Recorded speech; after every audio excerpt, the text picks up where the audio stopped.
Um, Gosh, it's been quite a while since I did a video update. I usually just post on all my social media outlets, but I thought it would probably be a good idea to just post a quick video so that people can sort of get the full picture of what's going on with me. I know many of you saw the post that I just posted about the lung biopsy that I just had a few weeks ago and getting the results. And I definitely appreciate the prayers and the concern. But you know, there's a backdrop to this biopsy and what led to it as to why I'm not particularly concerned or overwhelmed by it.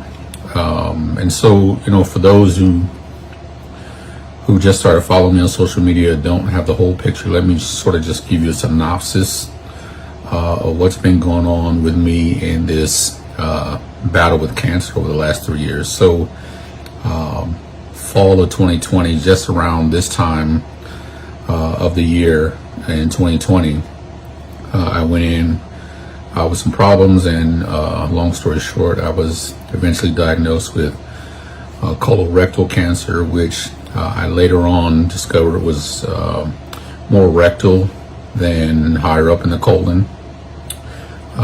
And so I went through treatment, and that first go around, it was pretty much a straight line. I did radiation, I think it was 28 treatments, and then did 6 chemo treatments that happened every other week, so about 3 months. And then went in and had surgery, and everything went well. And so in 2021, after my surgery in June of 2021, came out, doctor got all the cancer out, everything was good. Had about a year of remission, and then on my annual colonoscopy in June 2022, that's when we discovered that the cancer had come back. Now, at the time, June 2022, it was localized. As a matter of fact, the tumor came back in the exact spot that the first tumor was. And so the approach was to do proton therapy. And so many of you follow that journey. That was treatments twice a day. I believe I did 26 treatments, but it was twice a day. And those treatments were spread out by 6 hours. And so I did all of that successfully. Everything went well, and was preparing to have another surgery to remove what was left of that tumor. But then I ran into, after having scans, discovering that my body didn't quite heal from the radiation. And so they delayed the surgery. Well, for those of you who don't know, at the time, that was the only place that the cancer was. So they delayed it until January, but my wife and I were celebrating our anniversary. We had planned an anniversary cruise, and so my surgeon said, you know, it's not going to hurt to push it back till after you come back from the cruise, and so let's just do it when you get back. Well, prior to every surgery, I have to have additional CT and MRI scans, and the scan that was done right before I was supposed to have the surgery, when I was coming back from our anniversary trip, discovered that I had spots in my lungs, 3 spots, and at the time they were very tiny. I think 2 of them were 2 millimeters and 1 was 7 millimeters at the time. And so because the spots in the lung were really too small to biopsy, my doctors decided to treat it as if the cancer had spread, that it had metastasized to the lungs, primarily because they weren't concerned about it being lung cancer. That sort of presents in a different way. But just based on everything that was going on, they decided that, you know what, this is probably a cancer that spread from the rectal tumor. We're going to treat it as such, and we're going to start you on chemo. Well, then many of you know, in March of this year, I had to have an emergency surgery because I ended up having a large bowel obstruction, which can happen, especially when you re-radiate in the same areas. And so, long story short, I had to have emergency life-saving surgery, which resulted in me now having a permanent colostomy. But I should say, side note, that was actually going to happen anyway, according to my surgeon, because of the fact that the cancer came back in the same spot. He had already removed half of the rectum in the first surgery and was going to have to remove more. And, you know, the options were to not have a colostomy, but constantly have trouble, or to have the colostomy to maintain my quality of life. And so that was going to happen anyway. And so I wasn't really sad about that. We had processed that for over a year. It just so happened that this emergency surgery meant that that happened sooner than we anticipated. And so while I was in the hospital, there was debate about whether or not they should go ahead and try to biopsy the lung while I was already in the hospital because of the emergency surgery.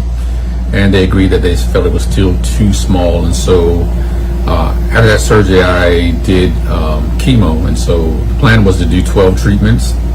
I made it to 7 of the treatments, and then I started having some pain. And the concern at that time was that the original tumor that was in the rectum was somehow maybe resisting the chemo and it was growing. But thank God it turned out that that was not the case. After doing another scan, it was actually the tumor was actually responding. Both the lung and the original tumor were responding well to the chemo, and they were actually shrinking. The problem was that the chemo was actually impacting healthy parts of my body, kind of breaking down the lining and of some of the organs around the tumor, and it was just causing pain. And so they suspended chemo because they didn't want to continue to give me that without addressing the symptoms that it was causing. And so many of you know I went in and had a nerve block, which did a tremendous job in stopping the pain. I no longer have any pain, thanks God. Thank God. But, you know, that was an entire process in and of itself to make sure that we dealt with the pain before we tried to do any chemo.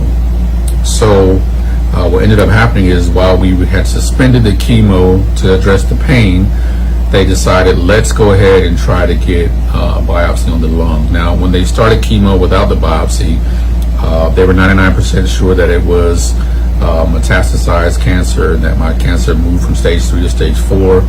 And so we went ahead and started the treatment. That's why I did 7 of the 12 treatments. But they thought that it would be a good time to go ahead and get a biopsy so that we can confirm.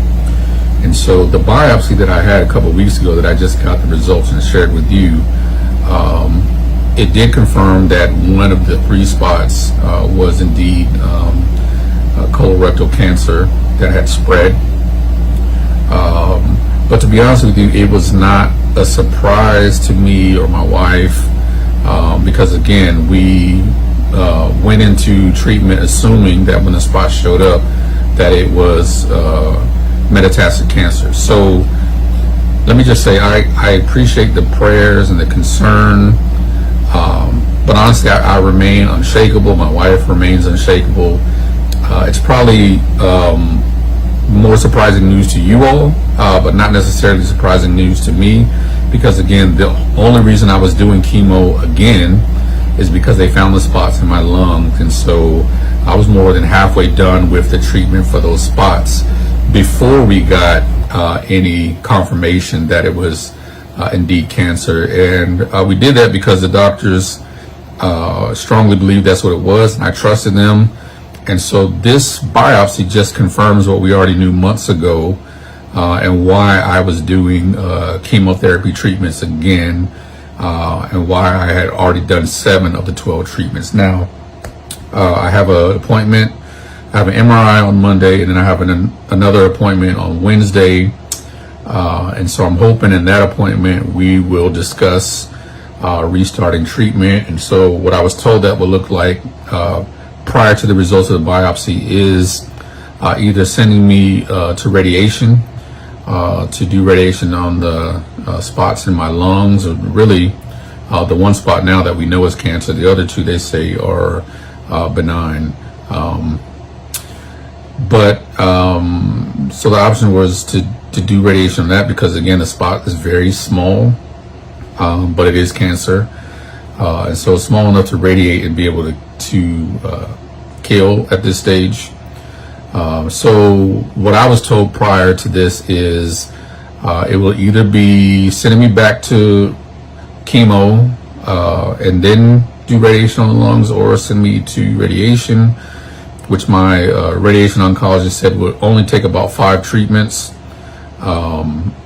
And so it's either do the radiation first and then finish the chemo, or finish the chemo and do the radiation. So that's where we stand. So I just wanted to kind of give you the Cliff Notes version, help you all catch up, because I know many people are surprised, especially when you hear stage 4.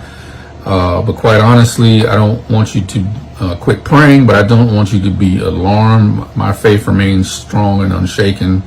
My wife is still strong. Our family is still strong and unshaken. This is something that we knew months ago. We treated it as if it was cancer that had spread. That's why I was going through the chemo treatments, and I'm more than halfway done with those. And again, the spot remains very small. And so I do want you to keep praying, to keep sending your words of encouragement. But I did want to just come on and kind of give you a synopsis of what's going on and why I'm not shaken by that, and why my family's not shaken by that, and just let you know that we're good. My faith remains strong.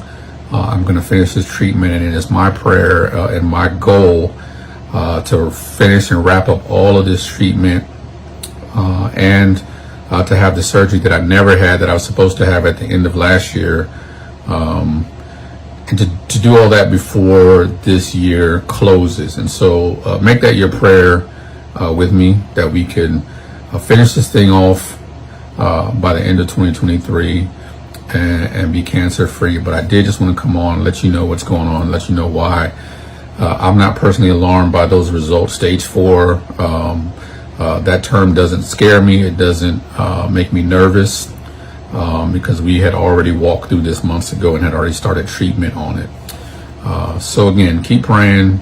Just want to let you guys know what's going on, let you know that I remain unshaken, and just let you all know that I love you, and I thank you for all of your concern and your prayers.